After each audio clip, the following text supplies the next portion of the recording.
Voter তালিকাৰ পৰা বৈধ নাগৰিকৰ নাম কৰ্তনৰ ষড়যন্ত্ৰ বিজেপিৰ। বিশেষকৈ বিজেপিক সমৰ্থন নকৰা সংখ্যালঘু অঞ্চলত এই ভয়ংকৰ পদ্ধতি BLO সহযোগত। BLOসকলৰ সহযোগত কৰ্তন কৰা প্ৰস্তুতি বিশেষকৈ সংখ্যালঘুসকলৰ ভোটসমূহ। খহনীয়া কবলত স্থানান্তৰ হোৱা লোকসকলৰ BLOসকলৰ দ্বাৰা ভোট কৰ্তনৰ অভিযোগ। BLOসকলে চৰকাৰী নিৰ্দেশ মৰ্মে 7 নম্বৰ ফৰ্ম লৈ সাধাৰণ ভোটাৰৰ ঘৰে ঘৰে ৰাওনা। BLOসকলে এই কাম নকৰিলে চাকৰি হেৰুৱাৰ ভাবুকি দিয়ে উপায়ন্তৰ BLO। আমাৰ গাঁৱৰ ভোটাৰ আমাৰ গাঁৱৰ BLO, গাঁৱৰ BLOৰ দ্বাৰা গাঁৱৰ দৰিদ্ৰ ভোটাৰৰ বিপদৰ আকাংক্ষা। প্ৰশাসন চৰকাৰ ও নিৰ্বাচন আয়োগে কৰি আছে এই ভয়ংকৰ ষড়যন্ত্ৰ। নিৰ্বাচন আয়োগে বিজেপিৰ বহতীয়া নেকি? যদি নিৰ্বাচন আয়োগে চৰকাৰৰ পুতলা তেন্তে আমাক স্পষ্ট কওক।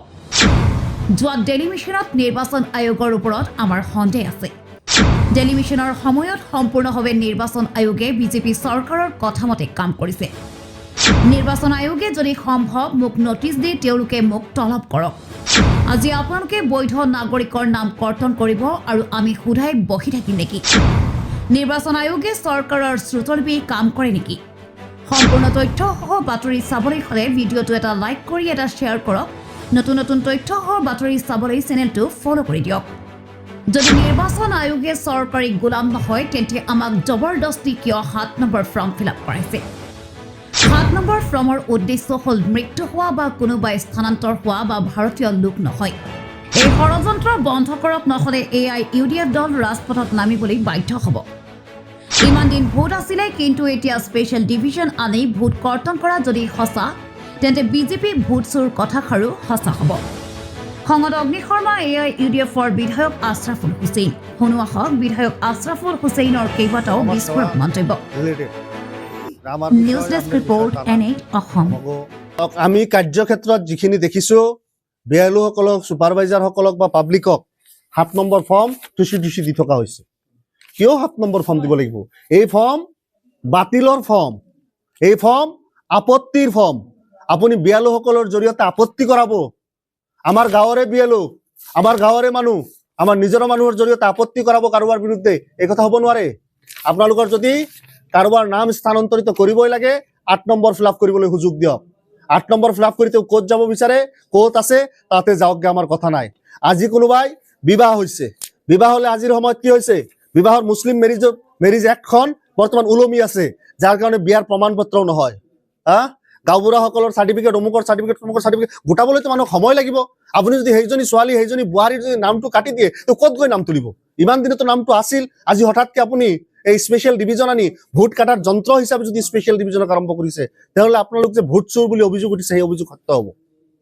এই যে ভোট কৰ্তনৰ বা ভোট কৰ্তনৰ কাৰণে যি এটা ষড়যন্ত্ৰ ৰচনা কৰা হৈছে, এইটো কেৱল গোটেই জনগোষ্ঠীৰ কাৰণে নে এটা বিশেষ?